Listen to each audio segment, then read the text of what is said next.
真正嘅真係去看見真相咧，先至係一個真寬恕。真相係咩咧？佢只係講咗一句說話，可能佢就係用咗一個高音啲嘅聲調、大聲啲嘅聲頻，講咗一句你唔好理我咁樣啦。咁如果我哋淨係去即係回到翻看見嘅話咧，佢就係話你唔好理我啫。咁我就跟隨呢個好簡單嘅指引，你唔好理佢咯。咁我哋係唔會生起任何嘅情緒啊。咁同時我哋生起情緒嘅時候咧，可能係因為佢都觸動到我哋自己嘅陰影。我哋啱啱講到陰影嘅話，咁所以翻去個真相就係佢只係講句我唔好理佢，咁完啦。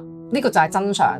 我哋唔去貼上好的壞的標籤嘅時候，我係唔會生起任何不滿啊、痛苦啊、覺得佢唔尊重我啊等等嘅呢啲想法，亦都唔會生起憤怒嘅情緒或者委屈嘅情緒。咁所以啱啱講嘅阿 Q 精神咧，可能只係一個人佢呢一刻修行去到佢需要用呢個方法，咁係冇問題嘅。咁同時去到呢度嘅同學咧，可能我哋真係要再覺察多啲，如何喺呢一個位呢個正面思考度咧，可以去看見真相。